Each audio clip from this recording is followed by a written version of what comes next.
Pessoal, na aula de hoje nós vamos falar sobre a concepção, a visão de mundo e de educação do Marx, Karl Marx. O Marx compõe os clássicos da sociologia, tá? A gente tem fundamentalmente três clássicos da sociologia: Durkheim, Marx e Weber, certo? Hoje nós vamos falar sobre as ideias do Marx. Mas antes de falar sobre a ideia de educação do Marx, é interessante a gente compreender que as ideias de Marx são baseadas em uma visão de mundo, baseadas em uma filosofia. O nome dessa filosofia é materialismo histórico-dialético. Vamos pensar, o que seria o materialismo? A, ma- o- a concepção de materialismo é parte do pressuposto de que tudo aquilo que é material sobrepõe-se às ideias. Então, a matéria está acima das ideias. O que isso significa? Existe uma corrente filosófica chamada idealismo, em que vai dizer que as ideias são superiores à matéria, no sentido de que, para fazer uma revolução, eu preciso primeiro, aliás, as ideias estão num patamar de superioridade e a matéria seria subordinada à ideia. Então, eu penso na coisa e ela existe. Já com o materialismo, eu penso baseado, eu existo primeiro e eu penso depois. Eu existo enquanto pessoa, eu pego condução lotado, eu passo fome, passo frio, a partir do meu lugar do mundo, da minha relação com o mundo, eu vou me constituir como ser social. Então, primeiro é necessário pressupor uma existência para existir uma consciência. A consciência é o resultado da nossa interação com o mundo, certo? Isso na concepção materialista. Por que histórico? Porque a história ela não é apenas uma sucessiva cadeia de fatos. A história é, é um conjunto de relações que vão se desenvolvendo a partir do tempo. E por ser relações, a história ela é dinâmica. Tanto você altera o curso das coisas baseado na noção de causalidade, casualidade e possibilidade, tá? Como também você é alterado por esse curso. E aí entra uma terceira noção, que é o dialético.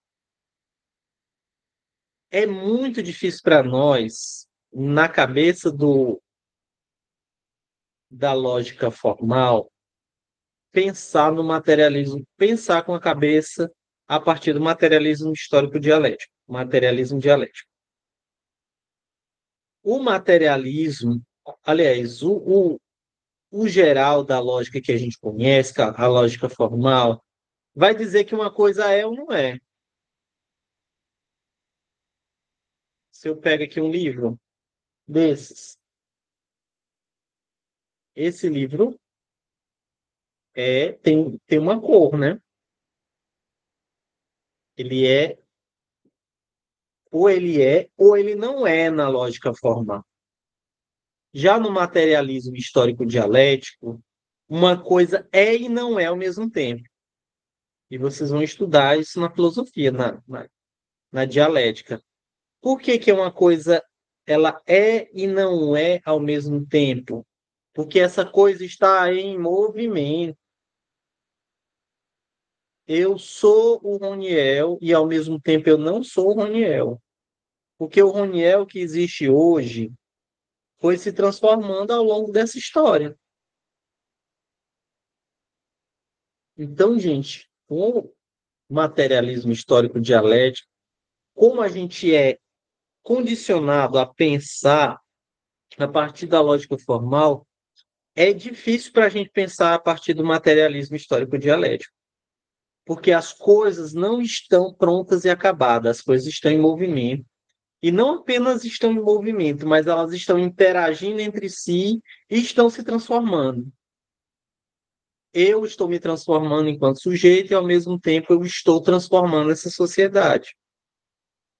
Claro que numa dimensão muito limitada a partir das possibilidades que eu tenho, eu estou transformando. E transformar, gente, não significa dizer que é necessariamente para melhor, não. Pode ser, inclusive, transformar para pior. Certo? Muito bem. Pois bem, gente. Antes de chegar na educação, eu queria pontuar algumas coisas sobre o Marx. Exato, a diferença do Marx por Hegel é essa, né? Segundo Marx, a dialética do Hegel está invertida, né? Lá na frente eu vou explicar isso. Então, aí, gente, é fundamental a gente pensar no que é mais fundamental para o desenvolvimento do pensamento marxiano. A primeira coisa que o Marx vai pensar é o seguinte, que eu, ser humano, tenho uma coisa que me particulariza. O que me particulariza é o fato de eu precisar trabalhar para viver. E o que é o trabalho? A, a internet travou, gente, que às vezes pode ser o problema da gravação, gente. Voltou, tá normal. Voltou, né? Beleza, que bom. Então, minha gente, a categoria fundamental para a compreensão do Marx é o trabalho. O que é o trabalho? O trabalho é a mediação que eu faço com a natureza para satisfazer minhas necessidades. Então, diferentemente dos animais, o ser humano precisa trabalhar para sobreviver. E o que significa trabalhar? Trabalhar pressupõe que você tem um certo planejamento. Não são só atividades que são imediatas, urgentes. São atividades que são pensadas no futuro, na sobrevivência, tá? A partir do momento que eu entro em interação com a natureza, eu sou mediado, eu entro em mediação com a natureza por meio do trabalho, eu produzo uma ferramenta, eu produzo uma, um machado. Eu não só produzo aquele objeto, mas aquele meu objeto me modifica enquanto ser humano, porque eu passo a ser uma outra coisa que não mais o original. Então, o trabalho ele tem uma dimensão ontológica. O que é onto? Onto é o ser. Ontológica significa o estudo do ser. Então, a partir do momento em que você concebe a sua relação com a natureza mediada pelo trabalho, você pressupõe que tanto você modifica os objetos da natureza, como você se modifica. Certo? Eu vou dar um exemplo, um outro exemplo sobre isso, né? Não só do Machado. Imagina o ser humano, o homem lá das cavernas, lá do tempo em que ele estava num estado pré-civilizatório. De repente, o ser humano descobre que quando ele joga umas sementes, aquelas sementes germinam. E ele não precisa mais ir longe buscar aquelas plantas para comer. Ele pode muito bem semear aquelas sementes num solo fértil e ali mesmo ele replanta. Então, veja só, eu, por meio do trabalho, entro em mediação com a natureza por meio do trabalho, modifico a natureza e, ao mesmo tempo, eu modifico a mim próprio, enquanto ser humano, porque se eu invento a agricultura, eu digo eu e um conjunto de outros seres que estão comigo, né? Porque as invenções não são particulares, não são individuais, as invenções são, sobretudo, coletivas, e elas são continuidade de outras invenções. A serra elétrica é uma continuidade do machado. A serra elétrica só foi possível porque o machado foi possível, né? Uma superação por apropriação. Voltando à história da agricultura, a partir do momento em que eu invento a agricultura, eu crio novas condições materiais de alimento abundante. Então, se eu tenho muito alimento, o que vai acontecer com a população? A população vai aumentar vertiginosamente. Muita comida, muita gente.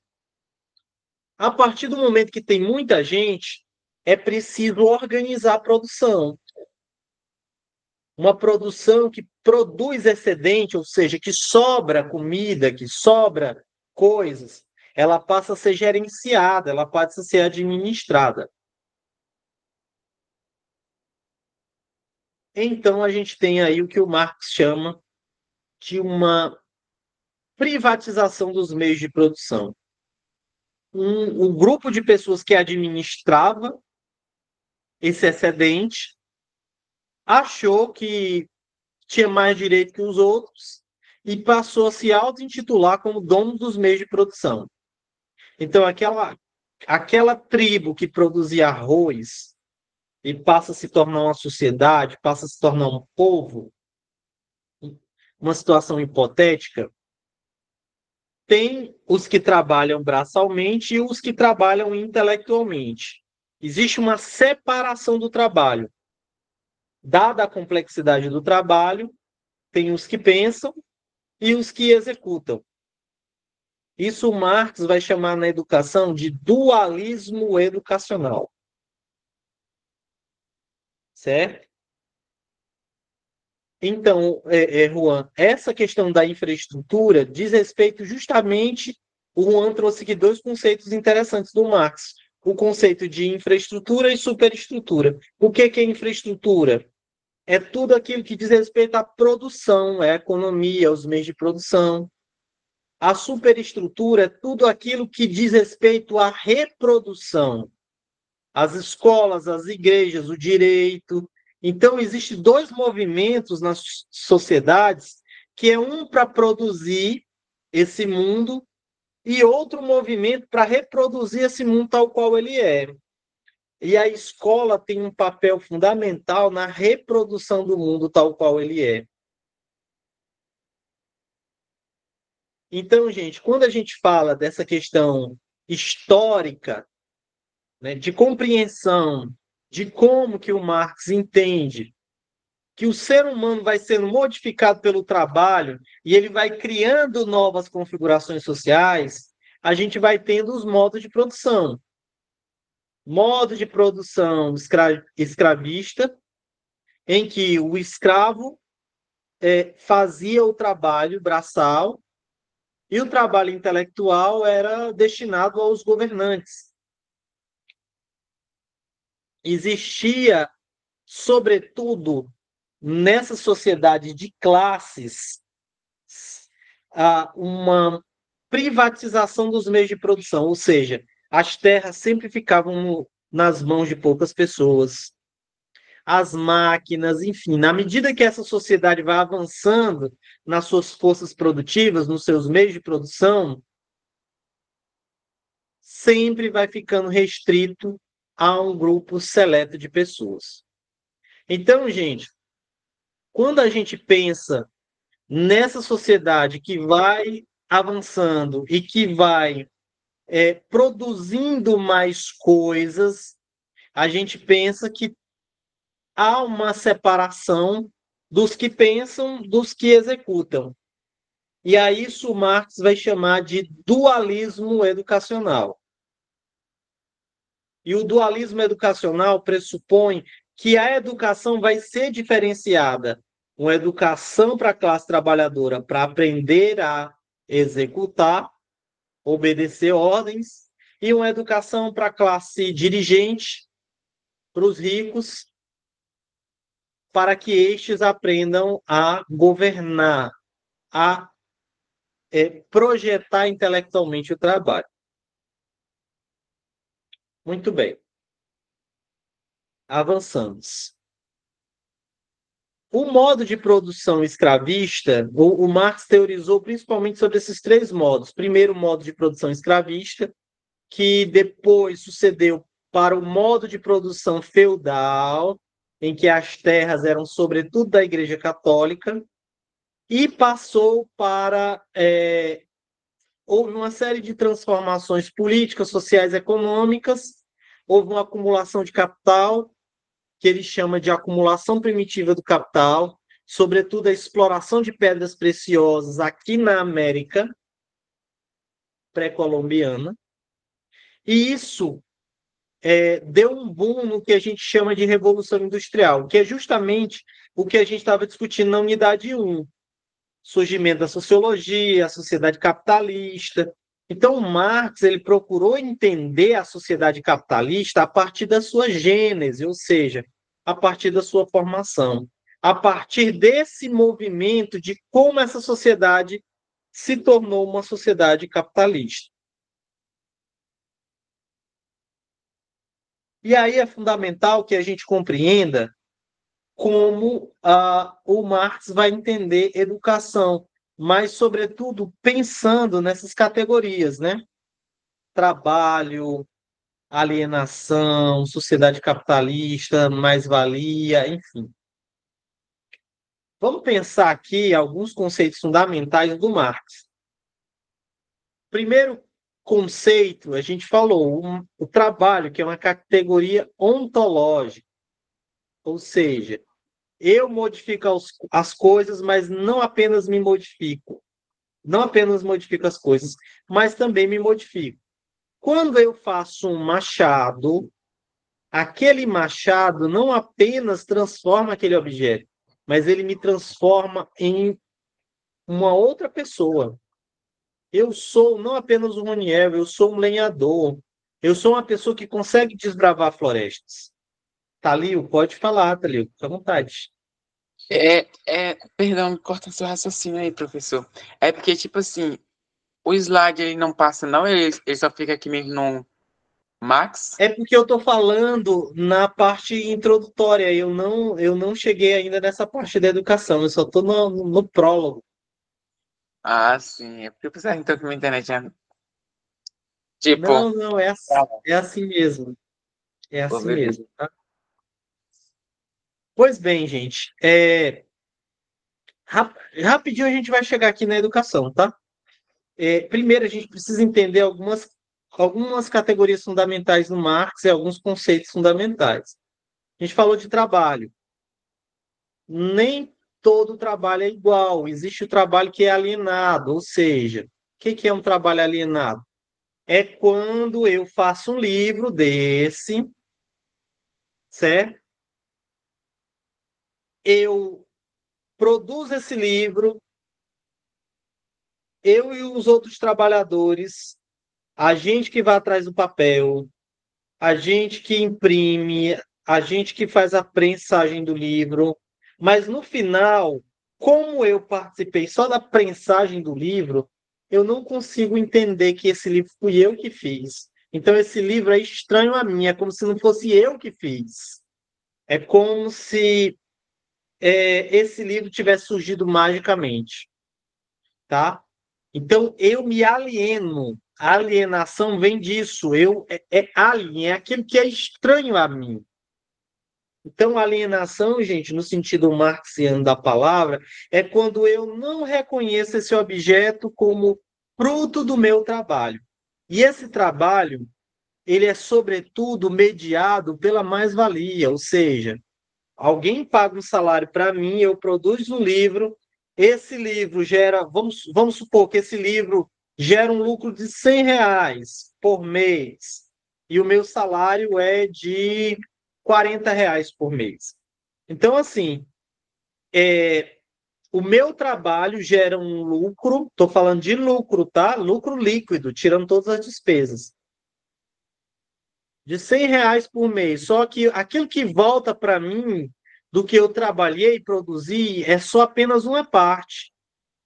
A maior parte fica retida na mão do capitalista, e isso que fica retido na mão do capitalista se chama mais-valia, certo? Muito bem. Agora eu vou entrar aqui na parte da educação. Gente,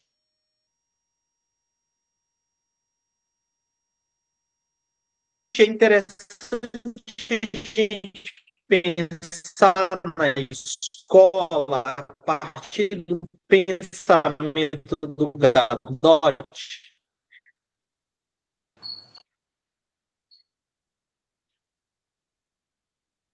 que a Professor, eu acho que escola a não sua internet tá está ruim. isolada do mundo. Às vezes, o que a gente são de que quando, quando, quando eu alterno até tá ruim ainda, É porque quando o senhor tá falando, tá ruim, Calil. tá travando. Aí eu não sei se é a minha ou é a do senhor. Eu vou tirar, eu vou tirar minha câmera.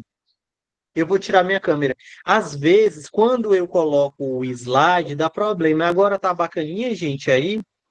Tá, melhorou. Por favor, me diga se tá Tá bem, legal. professor, tá Eu vou perfeita a sua botar o, voz. Pode continuar.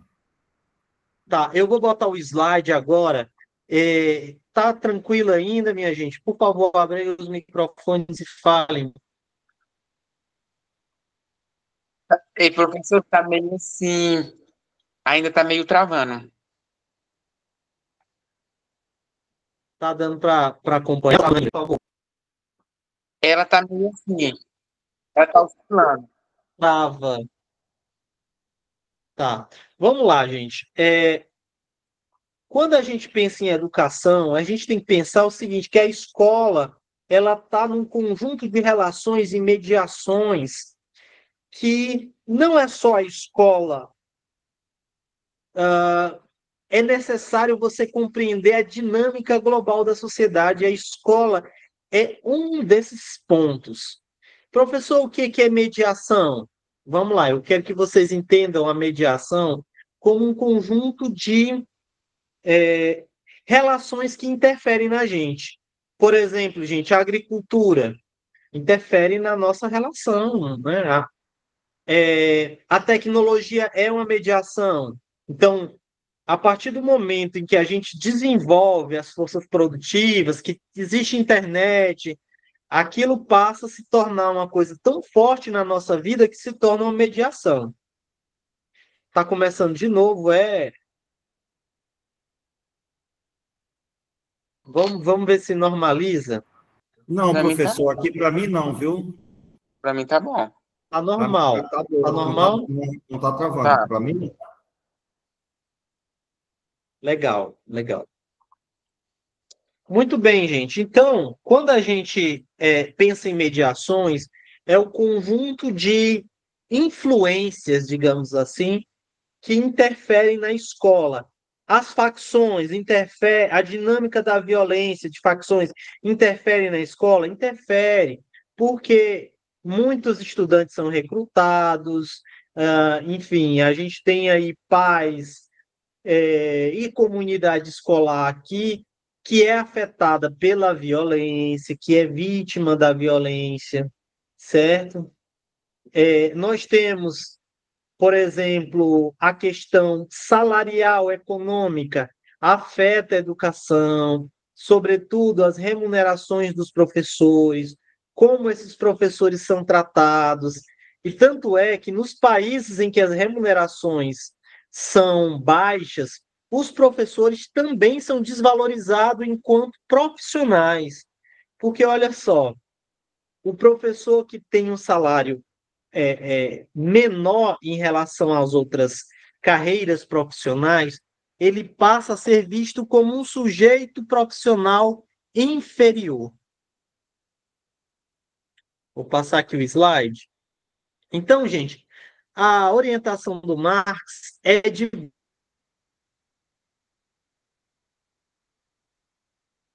base histórica materialista. Já falei o que é materialismo e já Vixe, professor, tá travando. falei, né, cada uma dessas questões.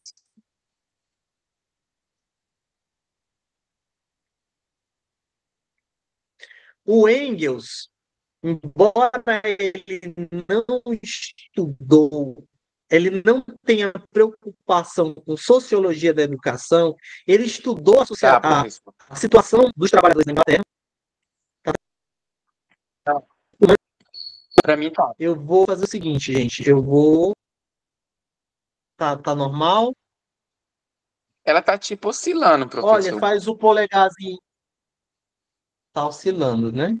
E Isso, no pro momento Juan não ela tá tá legal bom, de jeito nenhum. ela tá travando. Aí quando você tá começando a aguçar o assunto, ela começa a travar. Aí acaba que nós aqui, ouvintes, não consegue compreender o que você tá falando.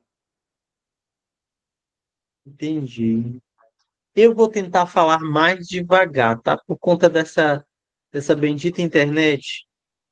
Eu tô suspeitando, gente, que eu tenho um aplicativo que... Eu vou fechar todos esses aplicativos para ver se melhora. Tá. Mas às vezes nem é isso, professor. Às vezes é a internet mesmo, por conta de acesso. Pois é, cara. Eu tenho para mim que o problema tá no Meet. Eu tenho um outro computador, eu mandei ajeitar esse computador, mas eu não sei. Eu acho que eu só vou ter acesso a esse computador no comecinho do mês que vem, né? Que já é próxima semana. Aí eu vou tentar gravar do outro computador, porque pode ser que seja alguma coisa, algum conflito do computador com o Google Meet. Eu vou ver se é isso. Eu já tentei de tudo. Já botei até memória nesse computador, eu já chamei a pessoa, trocou o modem aqui, o equipamento de internet. Mas Hum, vamos lá, gente. O Marx e Engels pensaram educação, sobretudo na questão do que eu já mencionei antes, do dualismo educacional, ou seja, uma educação para a classe trabalhadora e uma educação para as elites. O Marx tem um livro, a Crítica ao Programa de Gotha, e ele faz uma crítica à esquerda na época, que a esquerda queria que o Estado tomasse de conta da educação, e ele faz a crítica que diz assim: olha, mas qual seria essa educação?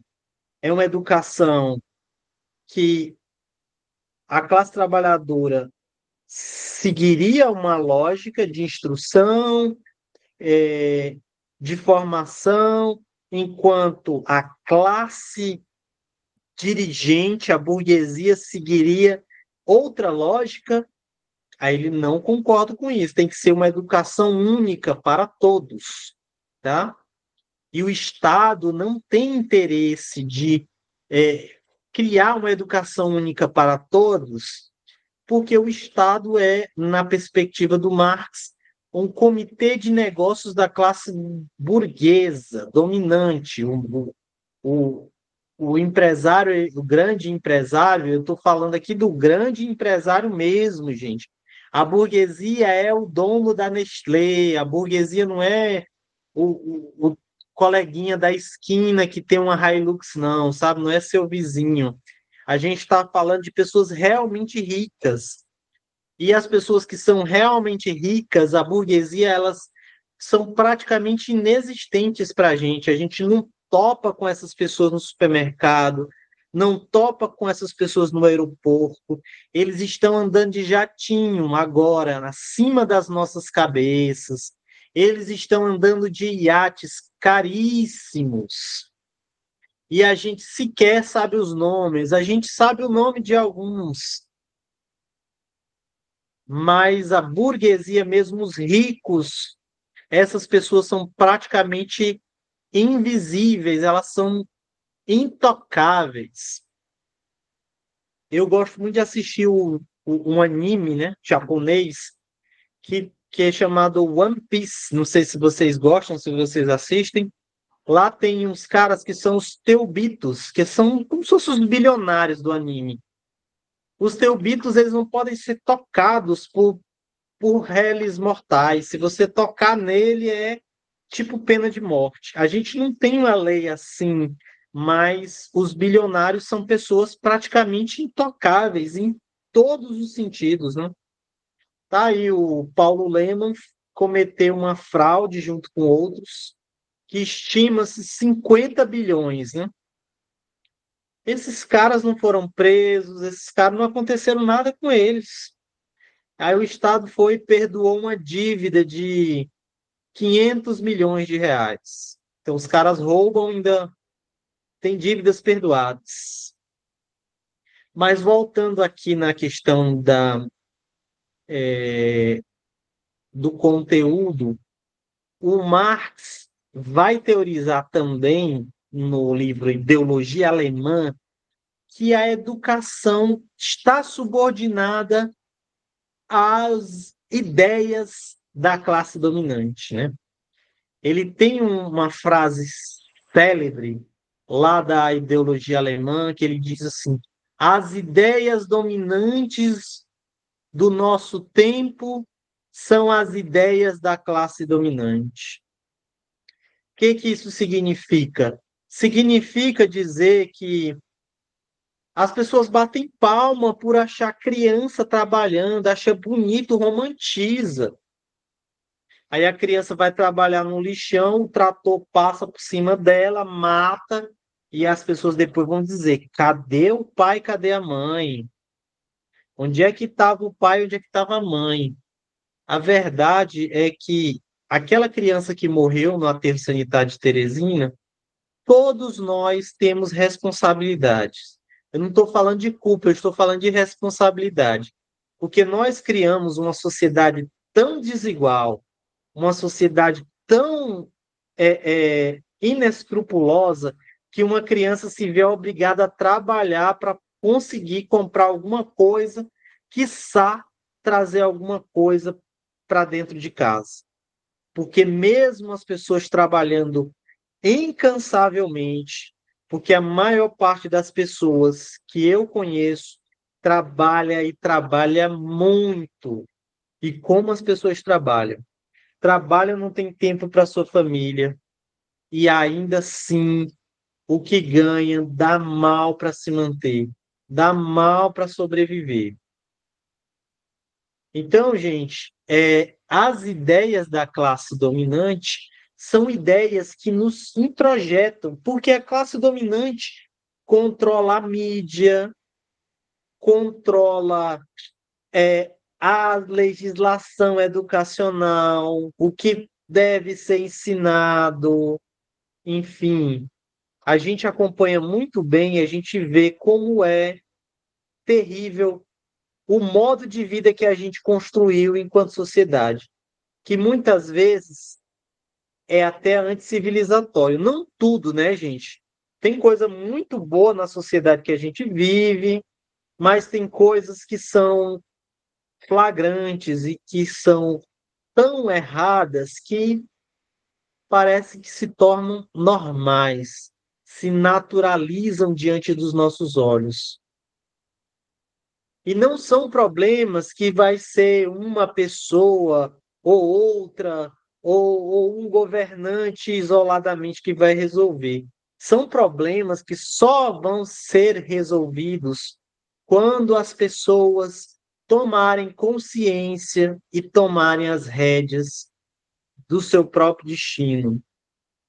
Porque, do contrário, nenhuma classe dirigente, nenhum governante vai querer mudar essas estruturas, porque elas favorecem muito bem certas pessoas e prejudicam muito bem outras.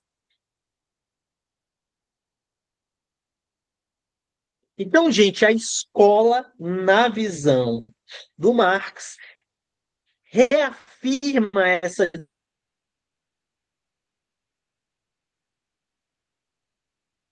divisão de classes sociais. Então, na escola é um mito. Sempre desconta do teu ponto, bota falta. Existe uma hierarquia, existe uma subordinação. O sino, o apito da escola lembra muito um apito de fábrica. Tá? Então, gente, quando a gente pensa nessa questão do papel da escola, a escola acaba sendo um instrumento ideológico para perpetuar essas ideias da classe dominante. E o Marx, no livro O Capital, na página 90, vai falar sobre a infância das sociedades industriais. Tá? Justamente como que essa sociedade capitalista criou essa escola para continuar perpetuando os seus privilégios.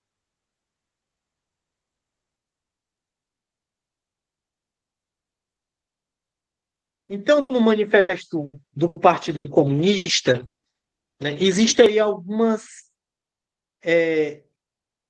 encaminhamentos do Marx. Uma escola pública, gratuita e universal para todas as crianças, todas, de trabalhadores, de todas as classes, eliminação do trabalho infantil, e as crianças aprenderiam por meio de uma educação politécnica. O que seria essa educação politécnica?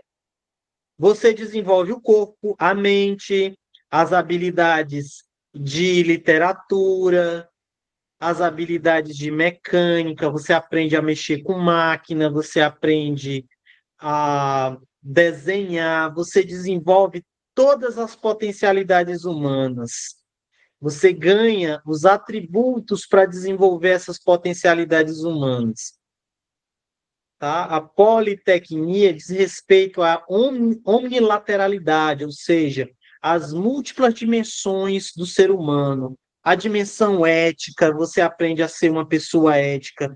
Você deve aprender a estética, o que é o belo. Você deve aprender sobre a questão política, porque o que é nos ensinado de política na escola é muito pequeno, é muito limitado, isso é intencional.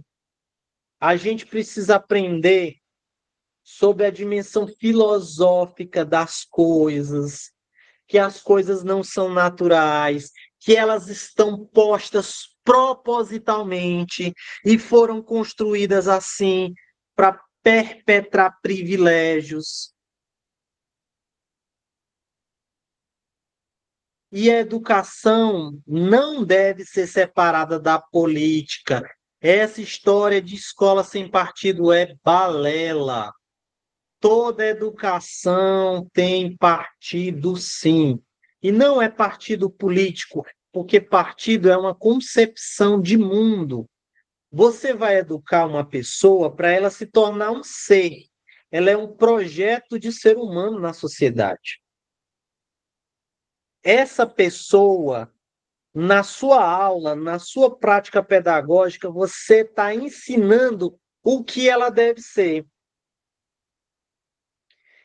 Você pode ensinar essa pessoa a se conformar com a situação que ela está e dizer que isso é ser neutro. Então, olha, o mundo é do jeito que está mesmo, porque você nasceu pobre e você tem que mudar seu mindset para ser alguém na vida.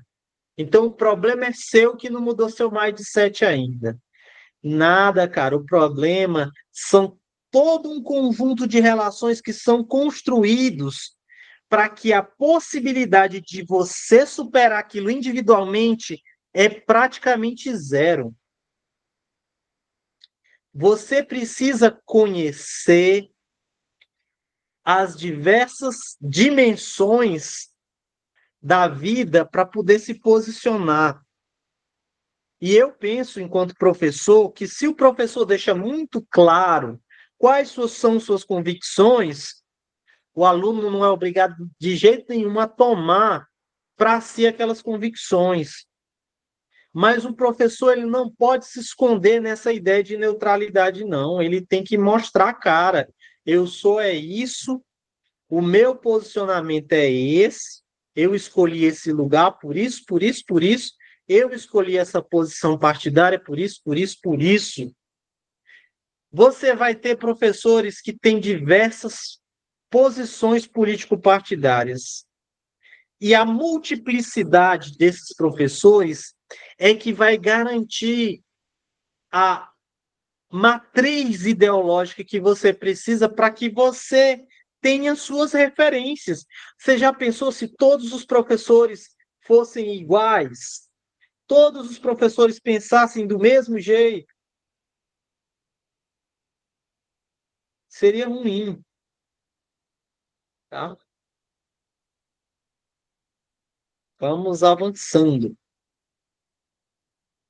Então, gente, para Marx, a educação é um palco dessa luta de classes. O que é luta de classes na concepção de Marx e Engels? Luta de classes é uma lógica da nossa sociedade humana que é pautada na propriedade privada dos meios de produção. Então, se eu tenho uma classe que controla os bens, serviços, mercadorias, patrimônios, essa classe dirigente quer tomar para si esse poder e acumular esse poder, enquanto as demais classes são privadas do mínimo da dignidade humana. Isso é descomunal. E essa relação de classes, esse confronto, não é uma relação harmônica. Vez por outra tem uma greve, vez por outra tem uma, uma convulsão social, vez por outra tem um arroxo salarial, tem uma reforma da trabalhista, tem uma reforma da previdência, e é uma classe que vai avançando em relação à outra. Se a gente não se reconhece como classe trabalhadora, fica difícil a gente se organizar para resistir essas tensões que a classe dominante faz contra nós. Inclusive, gente, a inteligência artificial está sendo preparada como uma arma da luta de classes, porque a inteligência artificial vai tomar de conta do meu trabalho, vai roubar o que eu pensei, vai repaginar o que eu pensei e vai me substituir no ambiente de trabalho. Veja como isso está sendo cruel com a gente, vai criar desemprego. E o desemprego, ele gera uma coisa perigosíssima, que é o que Marx chama de exército de reserva. Muita gente querendo trabalhar, aceitando o mínimo possível para trabalhar, e isso faz com que os salários e as condições de trabalho fiquem cada vez piores. Então, gente, nós devemos ser muito, mas muito, muito cuidadosos quanto a isso. Então, gente, a proposta educativa do Marx e Engels desenvolve em torno dessa categoria trabalho, porque o trabalho que vai desenvolver o estudante intelectualmente, afetivamente, socialmente, todas as dimensões que se pode imaginar. E aí, qual seria a proposta do Marx para a educação? A primeira instrução é uma instrução, formação espiritual, e espiritual para Marx não tem nada a ver com o espírito, não, que vai abaixar um espírito, não. Espiritual é aquilo que diz respeito à cultura. Você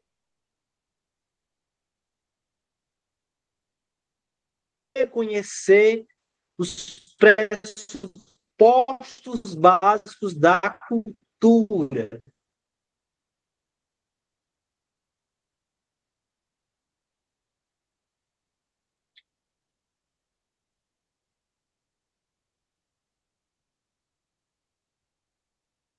A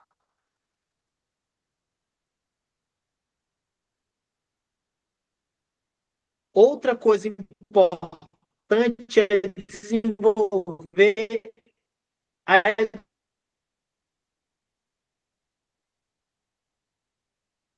educação física, gente, é fundamental, porque corpo e mente devem trabalhar juntos. A gente não é só pensamento, a gente não é só movimento. E a terceira dimensão da instrução para Marx seria a dimensão politécnica, né? A partir dessa sociedade, para ganhar emancipação, ou seja, independência de consciência.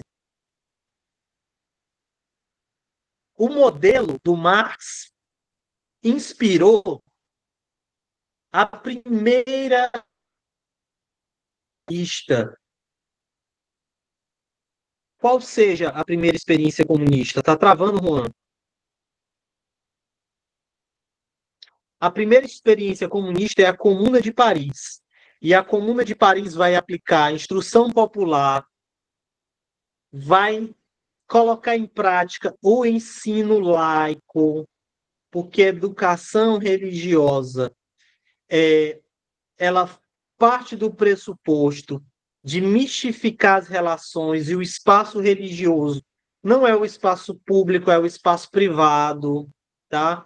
Quem quiser ter as suas expressões religiosas, que o faça em seus respectivos espaços privados, porque o espaço público é o espaço comum a todos, tem que ser um espaço afastado de religiosidade, certo?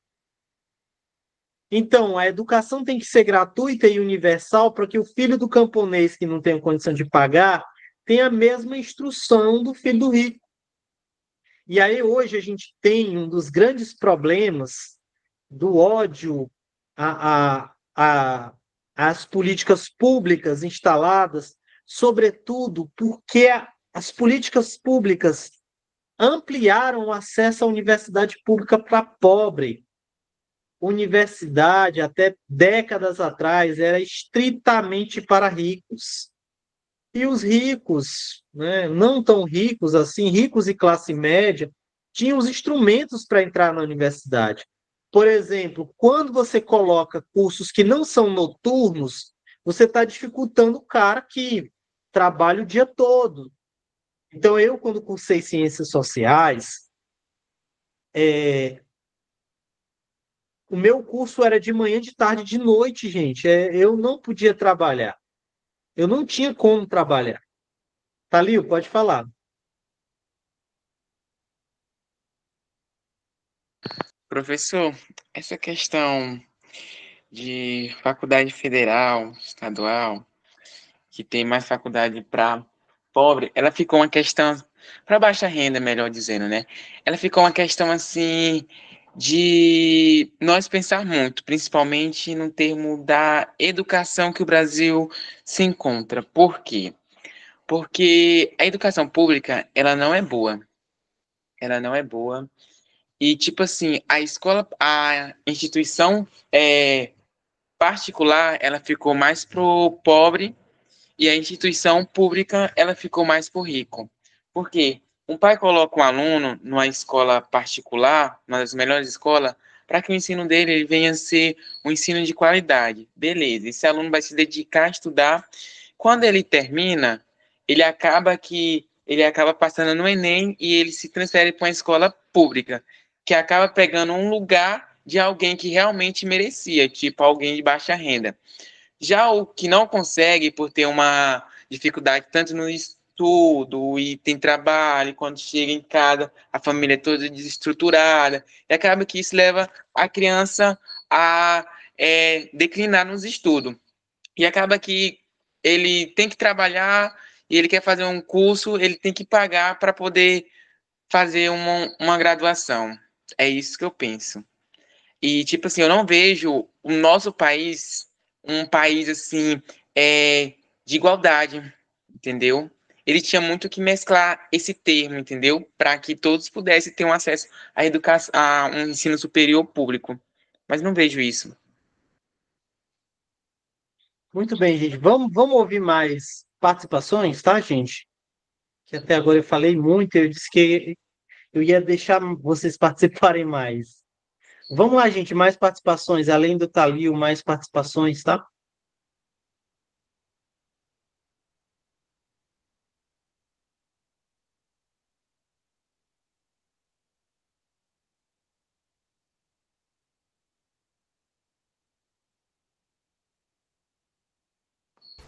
Cadê meu Vamos lá, povo? Juan.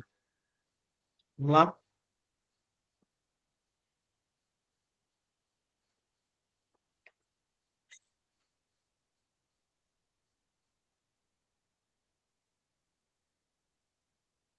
Edilson, vamos lá, Edilson.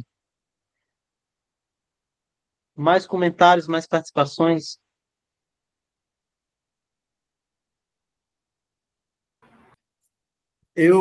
Professor, eu acho que Isso. o modelo atual proporciona uma melhor condição para oferecer uma oportunidade para as pessoas que não tinham essa oportunidade de cursar uma universidade, porque no modelo antigo de ensino seria muito mais difícil, né? Na minha família, por exemplo, aqui no Piauí,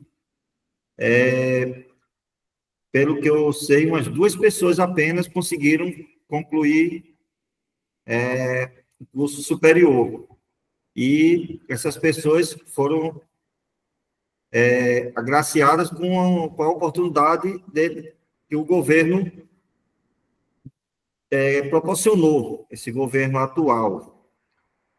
Em outros tempos, né, na época, nos anos 80, por exemplo, isso aí seria praticamente impossível. Como o senhor falou, as pessoas que não fossem ricos, né, mas pessoas que tinham uma melhor condição financeira, né, essas pessoas é que, com muito esforço, conseguiam oferecer aos filhos, proporcionar aos filhos a ter um ensino superior. Então, eu acho que, mesmo com toda a deficiência na educação que nós temos, isso é nítido, mas é uma forma que proporciona às pessoas mais carentes, às pessoas que não tinham essa oportunidade em outras horas, que possam chegar mais longe, porque mesmo com a deficiência da educação, vai caber ao esforço de cada um a chegar mais na frente, a se superar. Porque se for querer comparar a educação particular com a pública, aí já é uma coisa muito que não tem como comparar o ensino público. Mas o ensino público, nessa atual condição de proporcionar oportunidades, bolsas de estudo para as pessoas, isso aí facilita muito. Então, eu acredito que se de 100, de 50, dois ou três conseguirem chegar lá, isso aí já é uma grande vitória. Obrigado aí pela Maravilha, gente. oportunidade. Obrigado pela participação de vocês. Eu vi aqui atentamente e, assim, algumas coisas eu queria que vocês pensassem aqui comigo, tá? Eu ouvi que a escola pública não é boa. Então, assim, gente, a escola pública tem uma diversidade enorme de espaços, né? Talvez a escola pública que você viveu, talvez não tenha sido boa, a que você viu não tenha sido boa, mas eu vou trazer um dado importante. É, existem avaliações internacionais que consideram, por exemplo, que se considerarmos apenas os institutos federais, o Brasil estaria entre as 9 ou 10 melhores educações do mundo. Se a gente não considerasse as redes estaduais, municipais e considerasse só a rede federal. Aí eu pergunto para vocês, gente, qual é o diferencial desses institutos federais?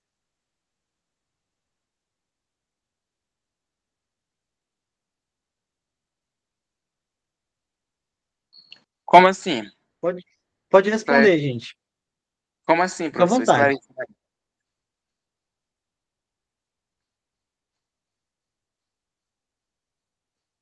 Como assim, professor? Eu não compreendi. É porque, assim, é, qual é o diferencial dos institutos federais para que eles tenham as uma educação pública muito, muito superior, porque a gente sabe que a educação pública no Brasil ela tem diversidade, né? Tem lugares em que a educação pública é muito ruim, tem lugares que a educação pública é excelente, tá? E aí eu estou te mostrando que existe excelência na educação pública. E agora eu estou perguntando o que que tem de diferente nos institutos federais para eles conseguirem essa excelência na educação pública. Eu acho que não vou nem falar porque vai muito pelo governo. Então, cada estado tem um governo. Não vamos O governo pensar em Estado, não vamos pensar assim, no governo A ou B, vamos pensar em política de Estado, política pública. Porque o Instituto Federal ele existe tanto nos governos atuais como nos anteriores, e o resultado tem sido bom, assim, comparado aos outros, tem sido muito bom. Hum, E aí eu quero que vocês pensem comigo, qual é o diferencial? Por que que essas escolas são tão boas? São escolas públicas muito boas. Professor, Pode falar. eu vejo não no governo em si. Isso aí, isso falar que a culpa é do governo, isso aí é conversa partidária. Porque o que eu percebo mais é o interesse da sociedade, independente de ser escola pública ou particular. Porque você pode estudar na rede pública, mas se você tiver empenho, interesse em aprender e lutar para conquistar algo na sua vida, você chega lá. Então, esses programas que os governos criam, essas universidades para todo, Prominf, etc., esses meios que proporcionem à classe mais humilde, a classe pobre, vamos dizer assim, as pessoas que têm menos condições Uhum. financeiras a seguir uma carreira acadêmica, isso aí faz com que as pessoas busquem meios, se esforcem e cheguem lá, porque se for depender apenas da rede privada, fica inviável, fica impossível que uma pessoa de uma família do interior, pessoas humildes, consigam chegar numa universidade. Então, essa oportunidade ela é muito importante, porque existem pessoas que estão na rede pública que são mais dedicados às pessoas que estão na rede particular de ensino. Então, a diferença no governo está no investimento na educação, está no reconhecimento do professor, do professor, dar oportunidade para o professor trabalhar. Isso aí é que eu vejo muito importante. Então, quando uma pessoa vem falar mal entra no campo político para criticar A ou B, você tem que parar e pensar qual é o investimento que o político A ou o político B faz na educação, na saúde. Então, a partir daí é que eu, no meu ponto de vista, posso estar errado, mas eu vejo que quando eu dou oportunidade para que o maior número de pessoas consigam chegar numa universidade, então eu estou proporcionando, de certa forma, condições iguais para todos. Iguais, Uhum. porque vai de cada um partir para aquilo que você procura, né? Aquilo que você sonha Sim. realizar. Por exemplo, nós estamos estudando aqui pelo EAD. Eu sinto uma dificuldade Realmente, se fosse presencial, seria bem melhor. Mas, onde eu moro, aqui na cidade de Fronteiras, é muito distante de Teresina, 400 quilômetros. Então, não tem, no momento, condições para ter uma universidade pública, professores qualificados, aqui na cidade de Fronteiras, uma cidade com 10 mil habitantes, fica inviável. Então, mas criaram o EAD, que é uma oportunidade para que a gente consiga alcançar o nosso sonho, o nosso objetivo, que é concluir um ensino superior. Agora, dentro dessa oportunidade, vai caber a cada um de nós buscar ter interesse em estudar ou não. Então, eu vou falar aqui que eu conheci pessoas que estudaram nas melhores universidades em Pernambuco, nas universidades melhores que eu falo assim, mais conceituadas, mais caras, universidades particulares. E essas pessoas, colegas meus, iam para a faculdade e eu não via aquele empenho, aquele interesse em estudar, em aprender. E eu vejo que existem pessoas... Eu tenho uma irmã que foi formada na Universidade Federal do Pará e ela era dedicada ao estudo. Ela estudava à noite, à madrugada. Enquanto eu saía para a balada, quando eu chegava em casa, 4 horas da manhã, 3 horas, ela estava dentro do quarto estudando. Então, ela conseguiu o que ela queria. E eu parei no tempo. 25 anos parado. A rua fica rindo. Mas é a realidade. Então, culpar, dizer que a escola particular é melhor do que a escola pública, isso aí é balela. É balela. Realmente, vai caber a cada um o que você deseja, o que você sonha, aquilo que você tem que correr atrás. Agora, tem que dar oportunidade para as pessoas mais carentes, as pessoas que não têm condições de estudar, para que essas pessoas possam futuramente conseguir. Então, quando todos tenham a mesma oportunidade, vai aí do interesse de cada um, chegar lá ou não. Eu vejo um pouco dessa forma. Então, gente, só para a gente entrar no ponto mais fundamental, é que, assim, a diferença dos institutos federais é a questão do investimento em educação pública. Porque, assim, excelência, gente, custa caro. Então, em relação às escolas, né, convencionais, os institutos federais, eles recebem mais recursos, têm uma estrutura melhor, tem laboratórios, tá? Então, essa questão do público e do privado é uma questão assim, muito ideológica, porque assim, a gente aprende a pensar que tudo que é público é ruim e tudo que é privado é melhor. Mas assim, as coisas públicas, elas são precarizadas. Acho que o Juan até colocou aqui no comentário. As coisas públicas são precarizadas propositalmente. Então, as coisas que prestam, que funcionam, elas são sabotadas, porque os donos das escolas privadas não querem que a escola pública funcione, porque os caras perdem dinheiro com isso. Os donos dos hospitais privados não querem que o SUS funcione, porque eles perdem muito dinheiro com isso. Perdem não, eles deixam de ganhar, né? Porque nesse país só quem perde dinheiro mesmo é a gente, pobre, lascado. Então, minha gente, olha, nós já estamos com mais de 1 hora de aula, tá? Eu não quero me delongar demais. Tudo bem, eu vou continuar essa aula num outro momento, tá? E eu vou me aprofundar mais nesse debate com vocês. Tá bom, pessoal? Muito obrigado. Boa noite. Obrigado pela audiência, pela paciência. Boa noite. Tá? E a gente vai problematizando. Eu acho que hoje foi fundamental a gente discutir essas questões. Tá?